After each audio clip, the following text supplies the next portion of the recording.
My name is Tripti Nath, and I am presently with Dr. Syeda Hameed, who is a very well-known figure in India and abroad.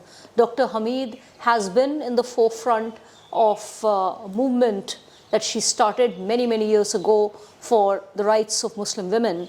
Right now, we are sitting in her beautiful house, which is full of antique furniture.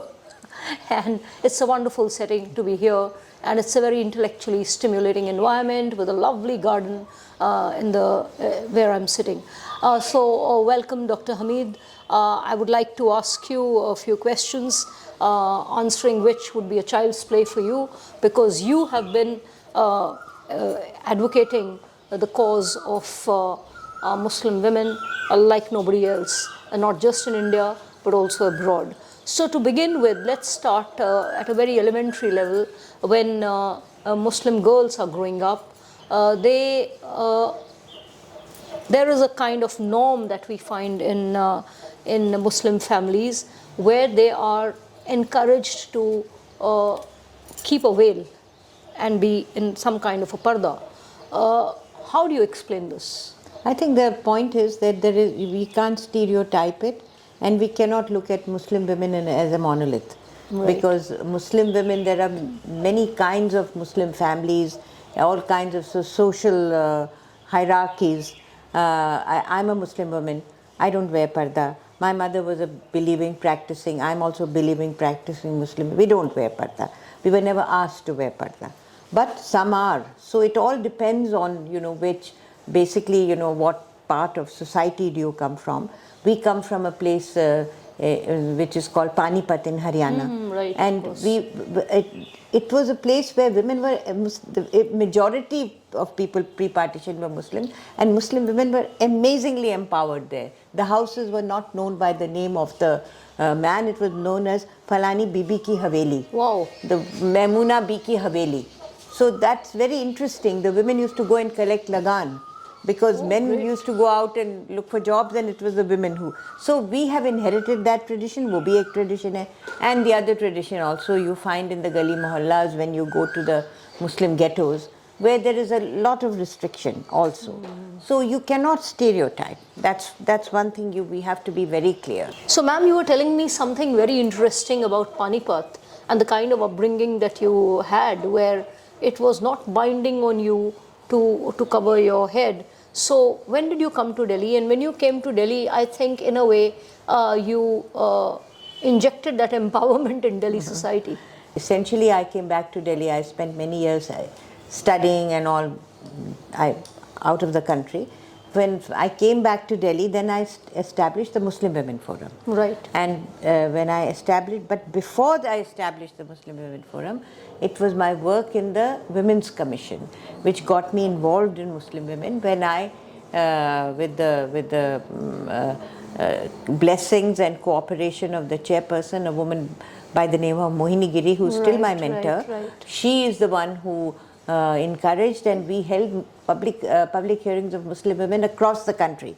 17, 18 public hearings across the country in all parts, basically finding out the status of Muslim women. So a report was published. That was the first report of the government of India, called Voice of the Voiceless, Status of Muslim Women in India. I remember having written about it.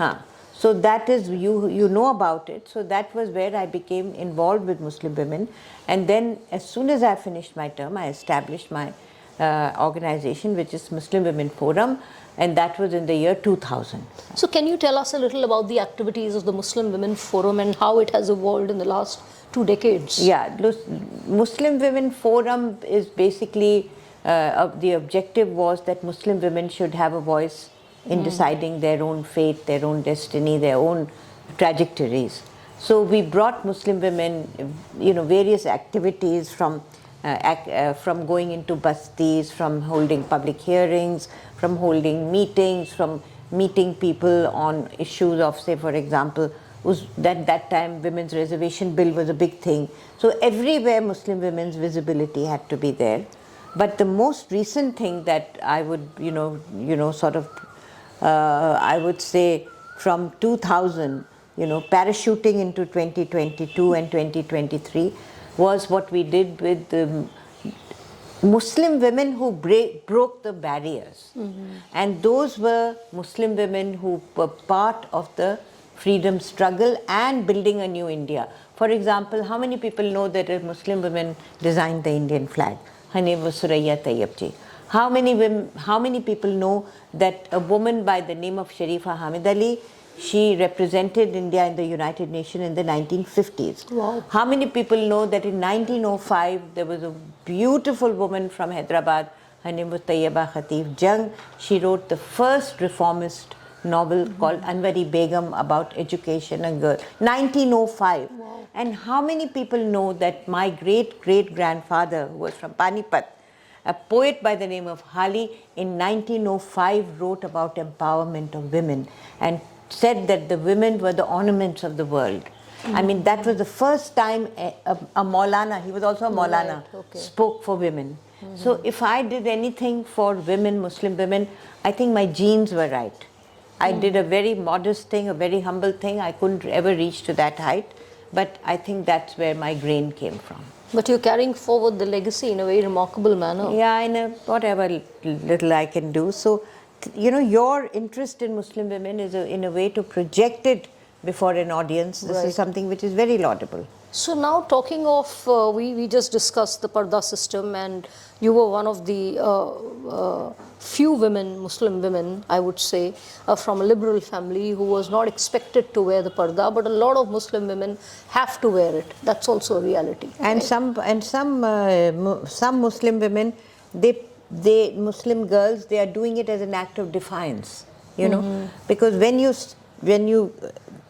the state comes down heavily, that's where, you know, all the jazba of revolt comes. Right. So today, when I have just come back from Canada, US, just a few days ago, and I see the older generation is not wearing hijab, but the younger girls in America, in Canada, in Toronto, in Texas, in Alberta, in Vancouver, they're all in hijab. So it's a way of asserting yourself that you stop me and I'll do it. So the thing is that because the state comes down heavily, you know, the case of Mahsa Amini in Iran rocked the world, absolutely. So this is in a way, to me, I'm glad you asked this, because in a way it defies what the Quranic injunction is, that there is no compulsion in religion. La ikra fi deen, deen mein koi compulsion nahi hai. So because of that, you cannot force anything. Only thing the Quran says is modesty in dress for men and women. There is no difference. But how many people even think about it? How many people even talk about it? So this is a very good platform to talk about it. Right. So now moving on from you know, the dress norms, so to say, that exist in some families, to education, it is often seen, and I have heard Muslim women, Muslim girls, especially as they are crossing the teenage, that their parents are in a hurry to marry them off. And it's often also seen that the parents just think that it's a waste to invest in their education and that they should not get higher education. So what is the reason for this? I think that's again, you know, like we cannot generalize too much. Now there is a very strong movement, even in the case of parents, to bring girls into the higher education fold. And you see that girls are going into higher education. At one time, long ago it was, if you had limited resources, then you send your son to school because he will then bring, you know, and support the family and all that. That is now something in the past. So parents are generally more forthcoming. They're bringing girls also into the educational fold. The only thing is that because of the strictures against hijab, you know, even if the parents don't force, the girls are by force wearing hijab as an act of defiance. But education there is no difference now as far as the parents are concerned. I live in a very Muslim dominated area, Right. and I see that in front of my eyes. Moving on from the issue of higher education to you know, property rights or inheritance rights, it is often seen that Muslim women don't get their due share. Why is that? That's totally in defiance of the Quranic injunction, Right. which says a woman has right to property. And when this ayat was revealed, the whole society was up in arms against it, because at that time the status of women was nil in that mashra, in that society. So women in the Quran are entitled to property rights. So if women are entitled to property rights and they don't get property rights, it's in violation of the Quranic injunction. Right. What about a certain strata of the Muslims which are called Pasmandas? And you said that it's a word that has in an Recently informal been discussion coined. that Yeah. has just Yeah. come up in the last 20 years, whereas Islam is 1500 years, and it dates back to 1500 years. So do you think that there's not enough discussion on the plight of these backward sections of Muslims? I think there is the Pasmanda word is a relatively new word, and like 20 years or something, 20, 25 years. And Islam basically did not make any distinction. There was no caste system in Islam, none whatsoever. We have now say कि ये Mayo hai, ये Qureshi hai, all kinds of things society has Right. imposed that. But having done that, if the Pasmanda means those who are backward, and if schemes are made, and if resources are allocated to improving their status, so be it. They are backward, they have been left behind, and if they want to assert themselves by asking for reservations or running their candidates or trying to get in the political profile, there's absolutely no harm. Lastly, I'd like to ask you that you were in the planning commission, and I think you were the only woman and the only Muslim, which may have been presumably a double challenge. What are the challenges you faced, and to what extent did you succeed in putting out issues related to Muslims and getting them justice? Muslim women. I had a very enlightened colleagues in the Planning Commission. The chair of the Planning Commission was the Prime Minister himself, and the deputy chair was another very enlightened person. So those were people that they had so many competing priorities, but there was a lot of support, and a lot of schemes were rolled out, if you remember, in the 10th, 11th, and we were basically responsible for the 11th and 12th plan.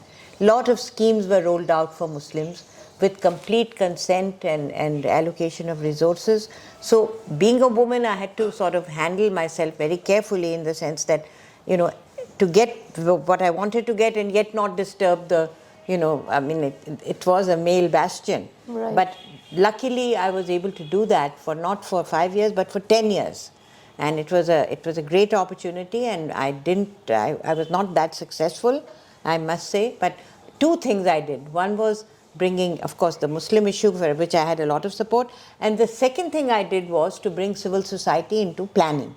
So that just you are planning for people, but you're not really bringing them into it. So we created a civil society window in which anybody could come in that civil society window and come directly to members of the Planning Commission.